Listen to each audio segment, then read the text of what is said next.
Hello, today we're going to be talking about a couple of different command line utilities, some text processing tools that are going to be extremely useful in the world of Linux when it comes to searching through files, searching through input, modifying that input, redirecting it into different files. So this will also be helpful for your upcoming assignment or lab. So let's go ahead and jump in. Let me clear my screen here. The first one we're going to talk about is Grep. What is Grep? Grep is a way for you, it's a tool that's designed for Linux, and it is a way for you to search input using a string or regular expressions. You can also have flags with Grep. So let me go ahead and pull up the man page for Grep so we can take a look.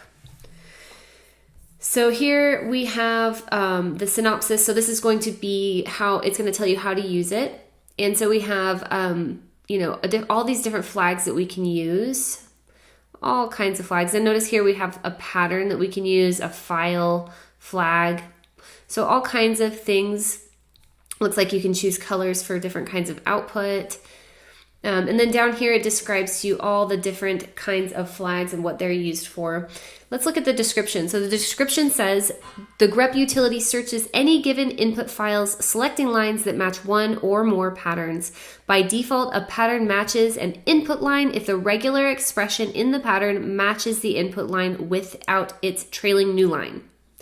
All right, so that's a lot of info. Let's go ahead and jump down, see if there's anything else we want to look at. All right, so I'm going to press Q to get out of there. Let's go ahead and look at how to use this then. So I have a file for you to copy and paste into your terminal. By the way, right now I am using a Mac terminal, and it's going to be the same as the Linux terminal for the most part. So if you are using a Linux terminal or your WSL2 terminal with your Windows computer, don't worry, these commands do go cross-platform. I have used them in both my Windows WSL environment and in my Mac. So you should have no issues with the commands I'm doing. So, and one of the things that is kind of difficult that I found when it comes to these searches is just the tiny details in the syntax. So you may see me make a couple of mistakes because you have to be so particular in the syntax. So when you're creating or writing your own searches, make sure that you're paying it really close attention to all the little details, because in this environment, it truly, truly matters. Okay, so jumping over here, let me grab my file. So again, this file should be available for you in the page that this video is in. Okay, so you can copy and paste it, and you can follow along with me. So here we have a grades.csv file. So CSV being comma separated value. We have a header with names, subjects, grade, like the score, and then passed true or false. So I'm going to click enter. Now when I choose list, you see that that is my only file in there.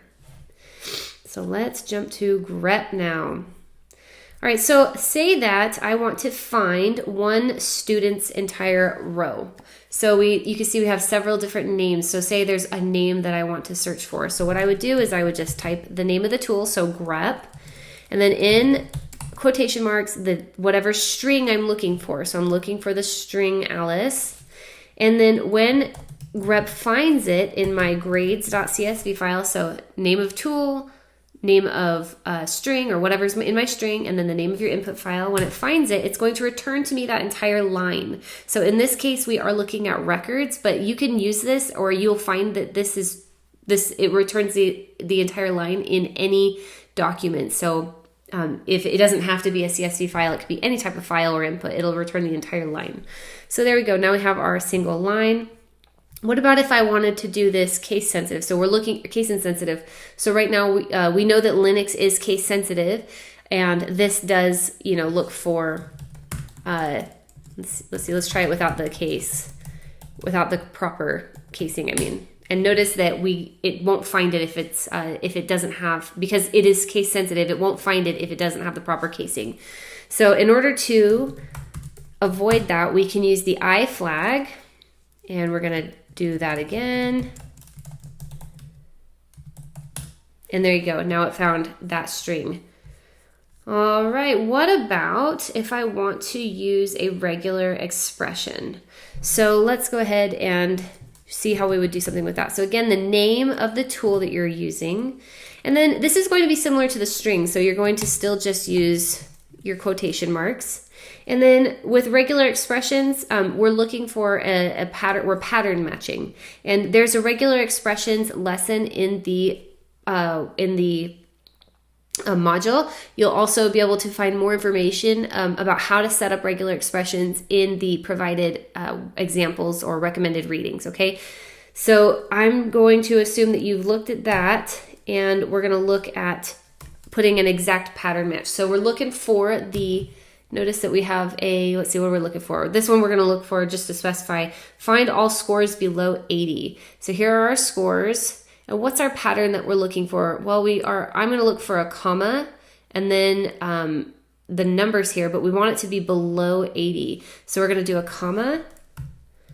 Then we're going to do our number pattern here. So we want to look for any numbers between 0 and 7. So it has to be below 80, right?